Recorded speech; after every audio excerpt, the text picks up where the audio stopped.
Okay, so without further ado, I would give the word to Marius. We met last time at SNEC, and it was a busy week. Since then, a lot more has happened, and Marius will tell us his latest view on the market. Marius, please. Thank you. I just sent a request for screen sharing, so I think you need to approve that first. But yes, the solar coaster keeps rolling. You get kind of up to speed on news one week, and then next week it's something completely new, be it like new market demand in China or new uncertainties in the US. It's uh, it's definitely been quite the ride since SNAC. So hopefully you can all see my screen now. I'll go into full screen. Thumbs up if you can see it. Okay, very good. So, I mean, I'm going to start out with a bit of a global overview, and while sort of we tend to be a bit more bearish than other people in the market, the trend, I think, should look somewhat similar. And so what you're kind of seeing here is our assumed gigawatts DC additions by region with a drop off in 2026. Now, this drop off is, of course, because of China's market reform.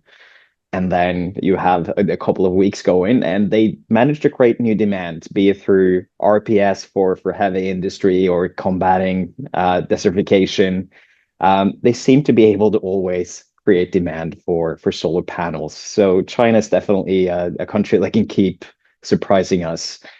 Now, Europe, of course, we're seeing some slowdowns there, be it capture rates or negative prices or plaguing projects within wind and solar across the entire continent.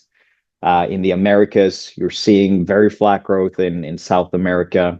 Of course, you're now seeing very similar issues to what has been described elsewhere in the world with grids not keeping up with solar additions, kind of an uncertain investment climate where people are hesitant to actually enter the market. And then you have the US, where there are new news every single day, it feels like, where the one big beautiful bill was everything everyone was talking about. Then we're talking suddenly about changes to safe harboring rules. What about foreign entities of concern? How will that impact manufacturing capacities and how will it impact demand?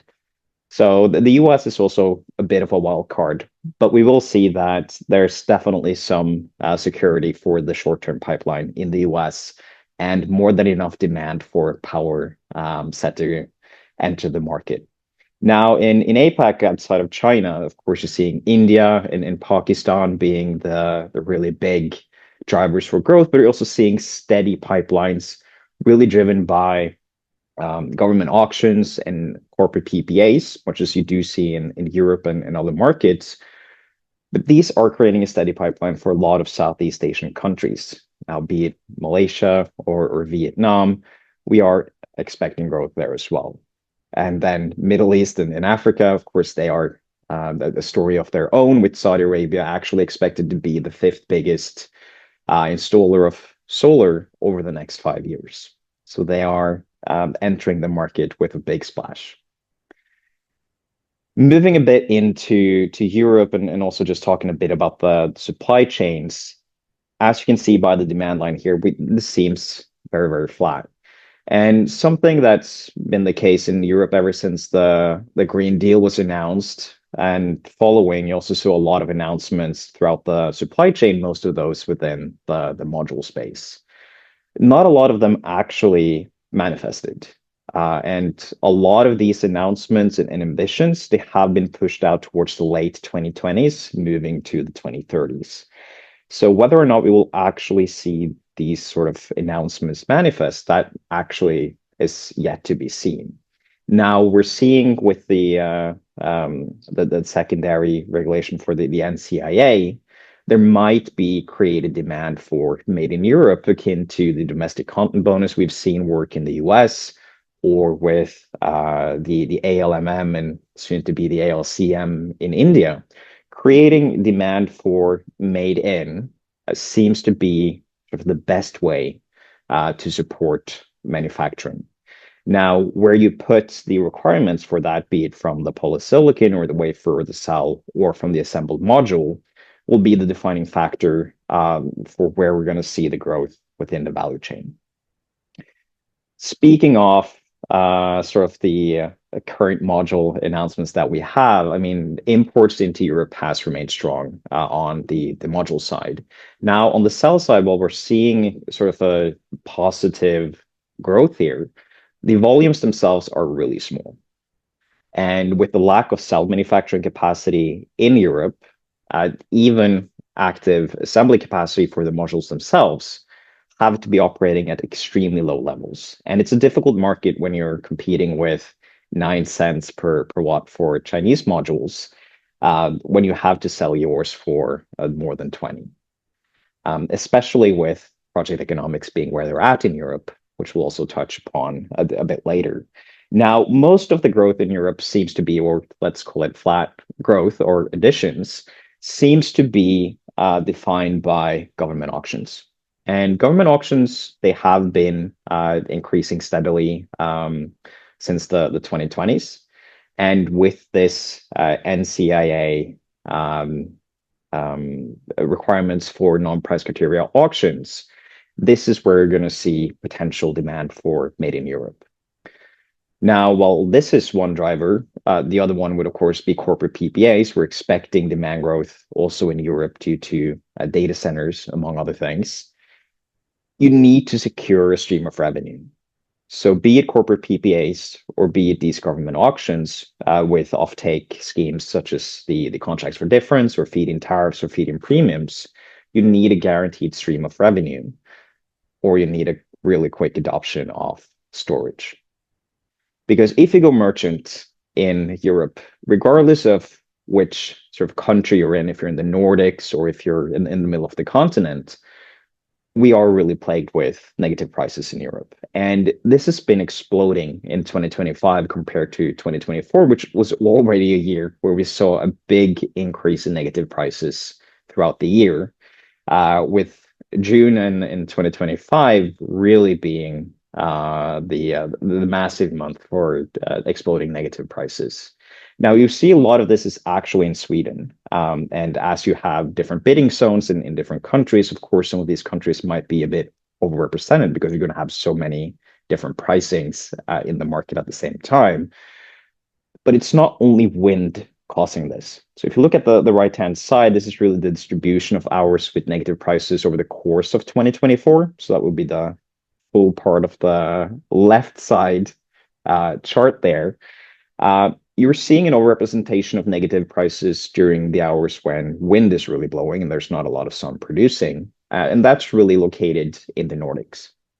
However, when the sun is shining in the middle of the continent, despite there not being a huge share of renewable or let's say solar energy in the energy mix for Sweden or Finland or even Norway, you will actually see that these negative prices, they carry over from the continent into these other Nordic countries. So installation of a lot of solar, be it in Spain or France or Germany or Italy or the Netherlands, that will also affect the competitiveness of solar projects elsewhere in Europe due to the interconnectivity. And solar generation is not really expected to slow down. We've seen solar generation across Europe increasing a lot over the last couple of years. So starting in 2021 on the left-hand side, moving to 2025, and you see a big increase in Germany, the rest of Europe, Spain, and the UK. This is not a trend that we're expecting to kind of slow down. We're expecting to see more generation happening. And that, of course, leads to the plummeting capture rates, with the blue line being 2025 capture rates for solar energy in Germany, dropping down all the way to the low 30s. And every single month in 2025 has actually been, well, with the exception of January there, has been lower than previous years for capture rates in Germany. So you do need secure revenues. You need storage with your project if you want to go merchant. That is kind of what we're seeing in Europe right now. But I'll spend some time on the US. So in the US, you have seen a slowdown since 2024. You can see here in the green line, that's the planned inventory from the EIA, with the brown line being the actual installations over the next 12 months. And while there's been a couple of years where you've seen delays for projects, and so the actual installations, they never quite caught up to the planned inventories, they actually did for, well, this year, since June 24 would be what is being installed in June 25 here.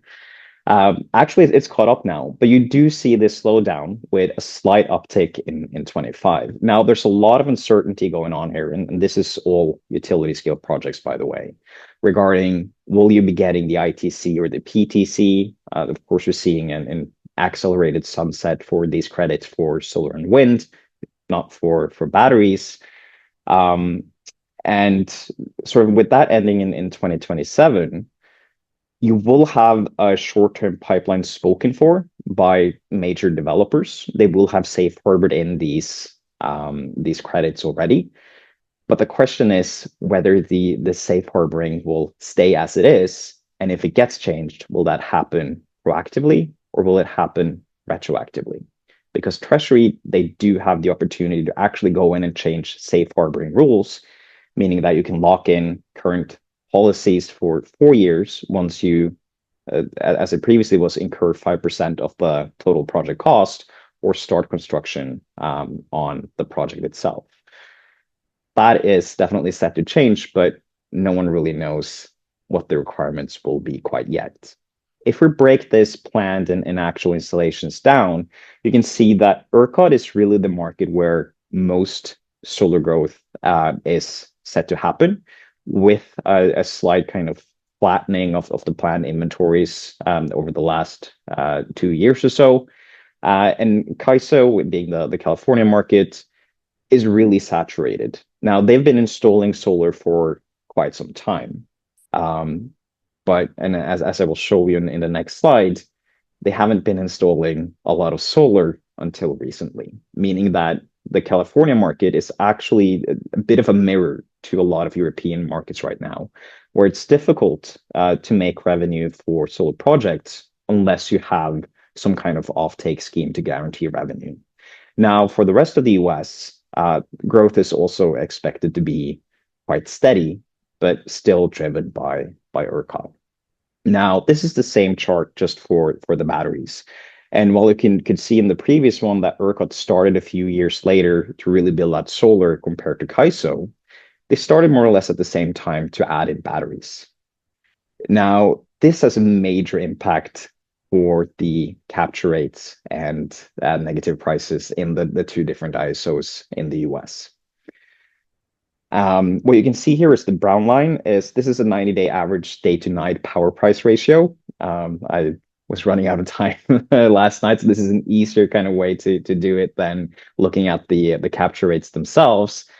But in California, this duck curve has been getting increasingly bad over the last couple of years, whereas ERCOT has actually been staying pretty, let's say, flat compared to CAISO and a lot of other European markets. So adding in batteries at sort of the same rate as you're adding in solar seems to really combat this decline in capture rates for solar PV. But we also see now in CAISO, which has been installing more battery storage over the last couple of years than they have been installing solar, they're actually starting to combat this. And we have seen an improvement to this duck curve over the course of 2025, despite new record generation numbers for solar. So this is something that I think European countries might have a good look at and see that it's actually able, or it's actually possible to combat a lot of these negative prices that you have seen and improve the economics for solar, even if you were to go merchant. Now, what I think what's been on everyone's mind has been the One Big Beautiful Bill Act. And there's two of these that I kind of want to focus on. It's the 45Y and 48E clean electricity. or better known as the ITC and the PTC for renewable projects in the US. We're now seeing an accelerated sunset for wind and solar by 2027. They're also changing it's no longer construction start, but it needs to be commissioned by end 2027 to qualify for these credits. You put stricter restrictions on the domestic content rules. So now FIOC is a thing, the foreign entity of concern. You cannot really utilize anything from Iran, North Korea, Russia, or China. It doesn't have to be manufactured there, but if the company is owned, or let's say more than 25% of the company is owned by a Chinese player, then this is a foreign influenced entity, meaning that you will not really qualify for these credits anymore. So this really accelerates the timeline for wind and solar projects. Now, as I mentioned earlier, major developers in the US, they have their pipeline set for the next 3 years. They've procured the modules, they're in warehouses, and the pipeline is kind of secure. But the safe harboring might not be. And so if we do see a retroactive change to the safe harboring policy, this would be really detrimental for some of these project developers, where if they've only incurred, let's say, 5% of the total project cost, and they see that they can no longer get the ITC or the PTC, and they see that the project is no longer profitable, they might decide not to go through with it. So it could have an impact on the short-term pipeline, but we do deem it unlikely that the safe harboring rules will be changed retroactively. The second part is the 45X manufacturing credits, which has seen sort of a spike in manufacturing across solar in the US, largely within modules and cells, which is getting the most lucrative incentives, not so much on polysilicon and ingots and wafers.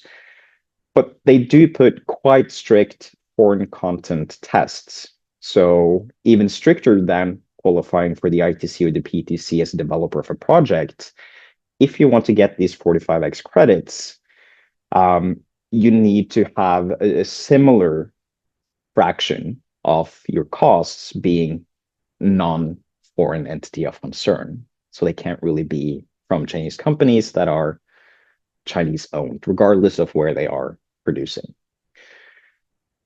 A lot of these projects in the US are in some way owned by Chinese companies, be it directly, such as Jinko's manufacturing facility, or LONGi's joint venture with Invenergy, where LONGi owns 49%. They would not qualify for this 45X domestic content bonus anymore.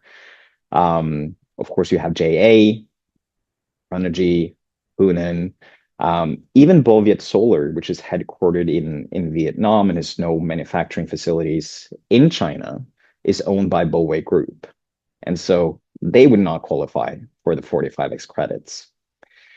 The battery components here, they are a bit stricter, and this will definitely have an impact on battery component manufacturing in the US. But on the solar side, you will see a lot of players having to reevaluate their supply chains, especially if you're a module assembly player, regarding which companies do you want to source your cells from? And if you are sourcing the cells, will this be less than 50% of the total cost of the module?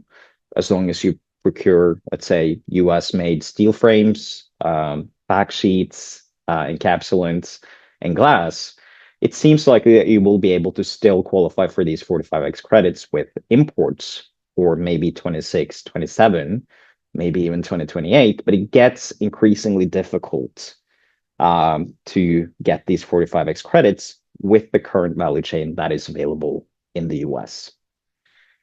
And this might be the last slide. I see I'm running out of time, but I wanted to actually mention that despite a lot of subsidies no longer being available for be it a manufacturer or be it for the project developers themselves, if you are a sort of a tier one capacity factor project for solar, so if you're in a good region, let's say you're in CAISO or you're in ERCOT, even unsubsidized solar will be very competitive with gas turbine baseloads, even with an 80% capacity factor, or if you say a 40% capacity factor, that gets less competitive.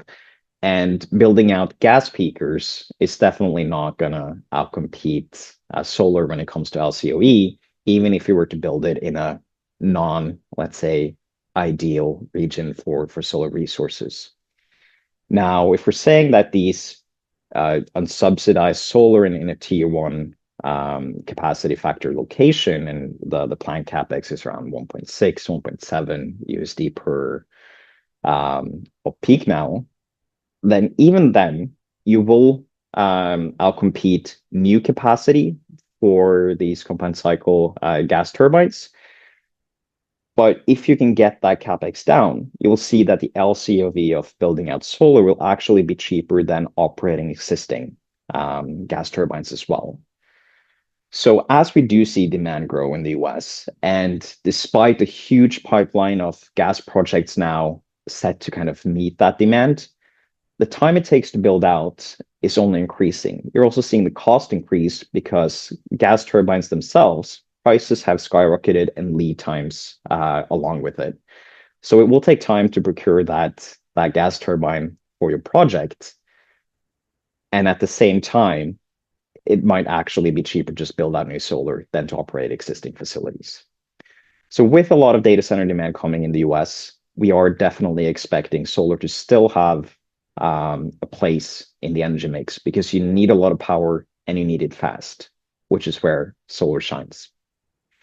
The last thing that I wanted to maybe point out before I give the word to Frank is that another consequence of this foreign entity of concern and not being able to procure from anything that is owned by Chinese players is that you're going to fall behind on the technology race by far, not necessarily from a manufacturing perspective, but from a deployment perspective.